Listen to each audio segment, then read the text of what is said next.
Hello, আসসালামু আলাইকুম। Welcome back to my channel Shrabanti Setu. তো দেখো, আজকে আমার শ্বশুরবাড়ি চলে আসছি আমরা। তো হুট করে আজকে চলে আসলাম। তো এখন আমার রুমটা একটু গোছগাছ করতে হবে। তো ঝটপট গোছগাছ করে নিই, তারপরে একটু বের হবো তোমাদের ভাই। অলরেডি যে আগে যে বিছনা চাদরটা বিছানা ছিল ওইগুলো আমি খুলে ফেলছি। তো এই যে খুলে এখানে রেখে দিছি ধোয়ার জন্যে। মানে যা যা ধোয়া লাগবে সেগুলো রেখে দিছি। আর এখন এই পুরা বিছনা, তারপরে দেখো এই জায়গা দিয়ে সব এলোমেলো হয়ে আছে, ওগুলো সব গোছানো লাগবে। আর আজকে এখন কিছু টুকিটাকি করবো, পরবর্তীতে আর বাকিগুলো গোছাই রাখবো। একদম এই পাশ দিয়ে নিচ দিয়ে উপর দিয়ে দেখো এলোমেলো হয়ে আছে। আগে বিছনাটা ঠিক করি। তো আমি কিন্তু একবার ঘর গোছানো শুরু করলে আর থামি না। মানে টুকিটাকি একটা দুইটা গোছাইতে গোছাইতে পুরো ঘরই গোছানো হয়ে যায়। আর ঘর পরিপাটি থাকলে নিজেরও ভালো লাগে। তো আমি শুধু এখন চাদর বিছানোটাই সময় পাইছি, আর সব জামাকাপড় মানে খাটের উপর রাইখা এখন আমি রেডি হয়ে গেছি। তোমাদের ভাইয়া ডাকতেছে, এখন আর কিছু কাজ করতে পারলাম না। তো আমরা চলে আসছি, একটু চটপটি ফুচকা আমি খাবো। তো আমার অনেক খাইতে ইচ্ছা করতেছিল, এই জন্য তোমাদের ভাই বললো ঠিক আছে আমি নিয়ে যাইতেছি। তো আজকে আমরা কবি জসিমউদ্দিনের বাড়ির মাঠে আইছি।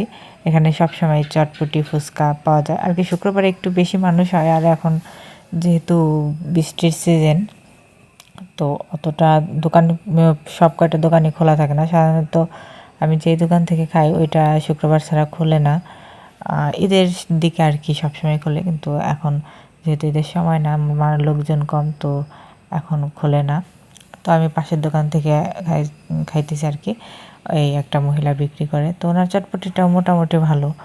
তো ওই দোকানটা খোলা না পাইলে আমি এখান থেকে খাই। আর আমার সবথেকে পছন্দ তো বাজার থেকে খাওয়া, কিন্তু বাজারে যাওয়া তো সবসময় হয়ে ওঠে না, তো এখান থেকেই খাওয়া হয়।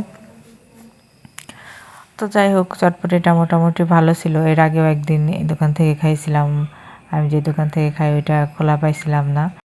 তো ঋতুর জন্য 1 প্লেট ফুচকা পার্সেল নেই, আর আমি একটা ঝালমুড়িও খাই। তোমাদের ভাইয়া কিছুই খায় নাই, ও খাবে না, ওর খাইতে ইচ্ছা করে না। ও হঠাৎ কোনো সময় ইচ্ছা করলে খায়, বেশিরভাগই ও খায় না, হঠাৎই খায়।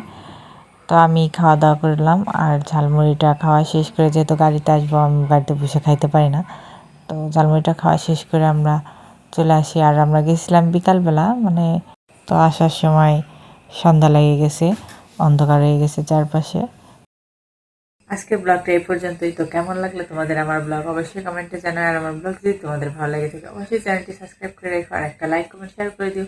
তোমরা অনেক অনেক বেশি ভালো থাকো। বাই, দেখা হবে কালকে নতুন ব্লগে।